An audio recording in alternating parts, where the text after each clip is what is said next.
श्री गणेशा. सर्वांच्या घरी बाप्पा आलेत, तर त्यांच्या संदर्भात काही मी छान छान गोष्टी शेअर करणार आहे. त्यापैकी पहिली गोष्ट आज शेअर करते. गणपती बाप्पांनी ना असा प्रण घेतला होता की ते कधीच लग्न नाही करणार, म्हणजे ते ब्रह्मचारी राहणार. त्यांचं असं ठरलं होतं. गणपती बाप्पा एक वेळेस तपस्या करण्यासाठी वनामध्ये गेले. वनामध्ये जाऊन ते तपस्या करत असताना तिथून तुळशी माता जात होत्या, म्हणजे असंच आपलं विहार करत होत्या. तिथून त्यांनी गणपतीचं रूप हे सुंदर पाहून त्यांच्यावर मोहित झाल्या आणि त्यांना गणपती बाप्पा खूप जास्त आवडले मनामनी. मग ते काय केलं, गणपती बाप्पाजवळ गेल्या आणि गणपती बाप्पाला डायरेक्टली त्यांनी का लग्नासाठीच विचारलं, म्हणजे विवाहासाठीच प्रस्ताव केला की जी तुम्ही माझ्याशी लग्न कराल का.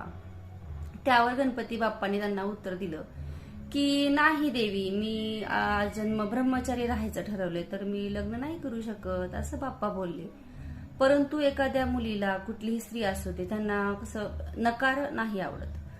तर त्यांना नकार दिल्यामुळे त्यांना खूप राग आला. तो खूप जास्त क्रोधित झाल्या, खूप जास्त. मग त्यांनी रागावून त्यांना शाप दिला की तुम्ही माझ्याशी लग्न करायला नकार दिला ना, तर तुमचे आता 2 लग्न होणार. तर अशा प्रकारे तुलसी मातेच्या शापामुळेच गणपती बाप्पाचे 2 लग्न होणार हे असं ऑलरेडी ठरलेलंच होतं. त्याच्यामुळेच त्यांनी भविष्यात नंतर रिद्धी आणि सिद्धी यांच्याशी लग्न केलं.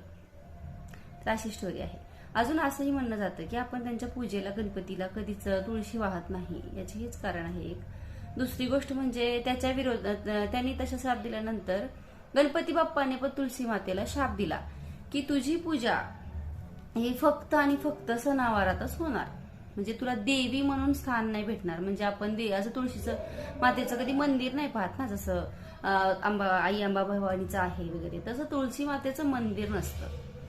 ते त्यांच्या शापामुळे झालं. कशी वाटली गोष्ट नक्की कळवा आणि नवीन असाल तर सबस्क्राईब करा. जय श्री गणेशा. गणपती बाप्पा मोरया.